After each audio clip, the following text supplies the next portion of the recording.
As Joe Biden continues to weigh when he will actually jump into the crowded 2020 field, CNBC reports that several top Democratic donors have told the former vice president that they will not fundraise for him at the start of his campaign over concerns over whether or not he can win the primary.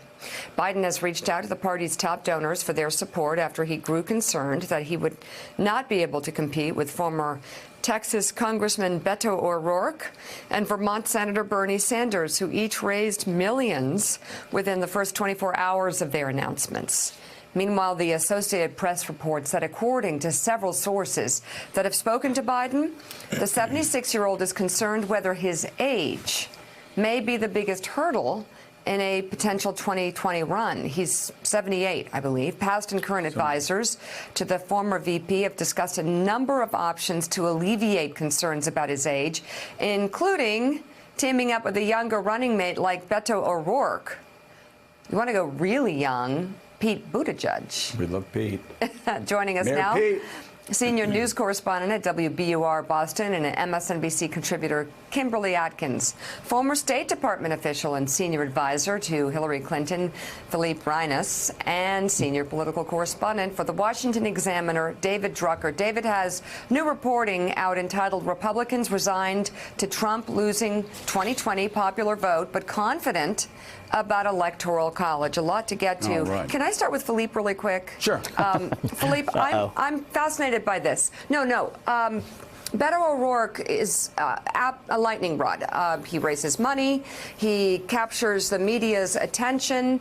And I understand it all to an extent. But why does someone like Mayor Pete take so long to break through? I mean, definitely had a breakthrough moment on our show.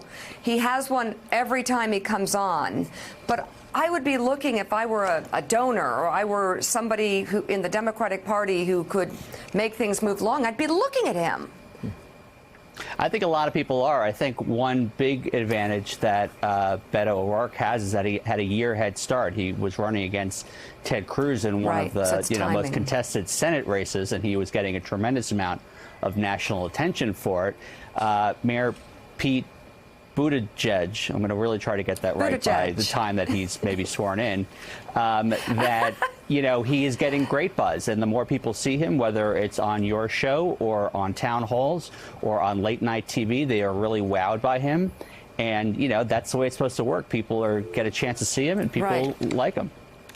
So it's just timing, I guess. Yeah, I think so. Fascinating. Bernie Sanders has had a 3-year head start, and Beto had a 1-year head start. Yeah, so Kimberly, Joe Biden's concerned about his age.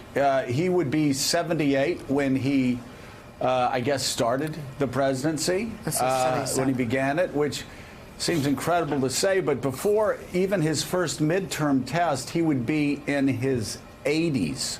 It is hard to imagine how that squares up with where the Democratic Party is today and running against a president who is the oldest person ever sworn in. So I can understand why Joe Biden is looking at this as his biggest hurdle.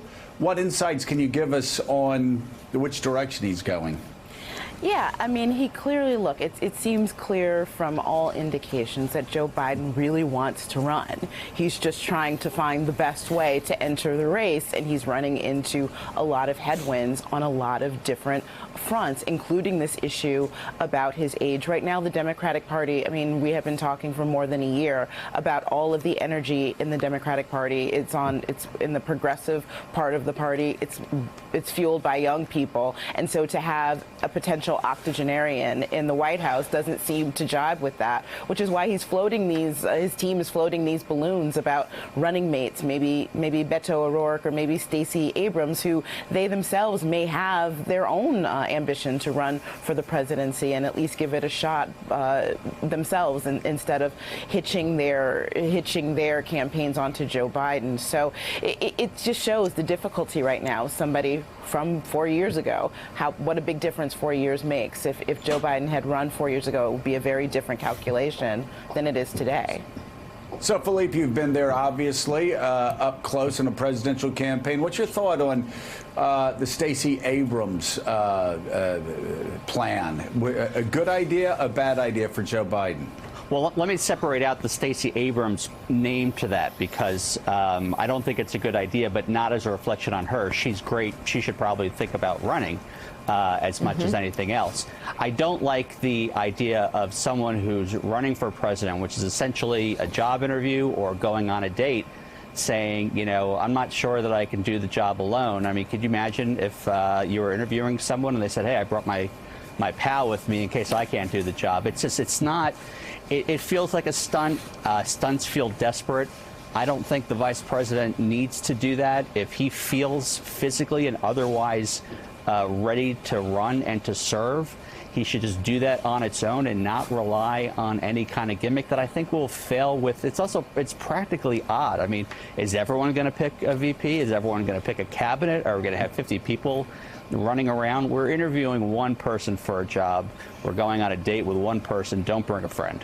So, David Drucker, I'm reading your piece in the Examiner. Republicans resigned to Trump losing the 2020 popular vote, but confident about the Electoral College as we talk about this 2020 election. You say Republicans think this will just be a rerun, effectively, of 2016, where he doesn't get the most votes, but he wins a second term.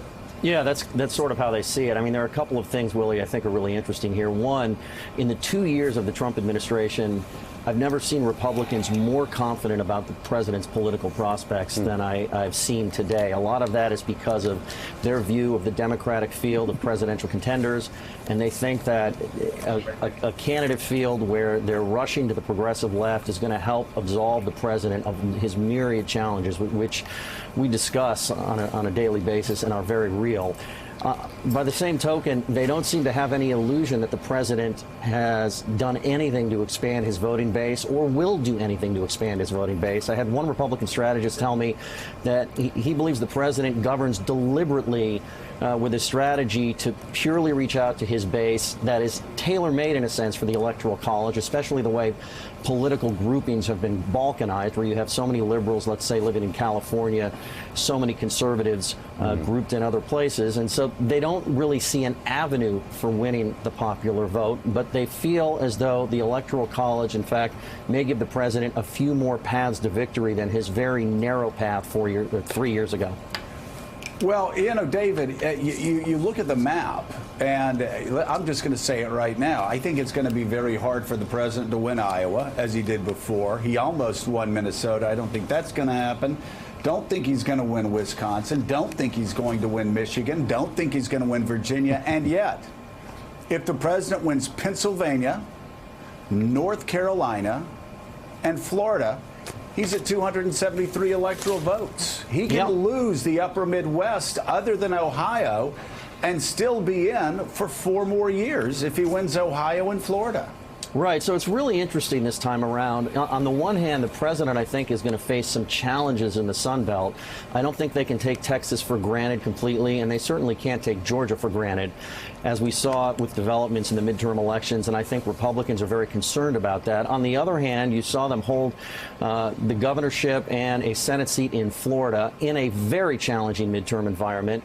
Ohio the most challenging midterm environment. They won the 2 huge races here. Something you might know a little bit about in Florida. And then, of course, Ohio is looking increasingly comfortable for Republicans. So in a sense, you're looking at challenges across the Midwest in Wisconsin, Pennsylvania, Michigan, when you look at what happened with governor's races and Senate races. So a lot of opportunity for Democrats. I think the president's going to be playing a lot of defense, but it's a slightly different map than what we are used to looking at. And I think that, again, for Republicans, it comes down to the right voters in the right places, and that's why they're confident. On the other hand, you're looking for the first time in American history, potentially, 2 consecutive elections where the winner of the presidency did not win the popular vote. And I'm wondering what impact that might have on the country going forward. All right, Kimberly Atkins, Philippe Reines, and David Drucker, thank you all. Great conversation. Coming up, Donald Trump catches U.S. and Israeli officials off guard by upending a half-century-long policy with a single tweet. Here we go again. The question now is whether he did it to help his indicted friend, Benjamin Netanyahu, get reelected. Plus, Mueller watch kicks into high gear. Morning Joe's back in 2 minutes. Thanks for checking out MSNBC on YouTube, and make sure you subscribe to stay up to date on the day's biggest stories. And you can click on any of the videos around us to watch more from Morning Joe and MSNBC. Thanks so much for watching.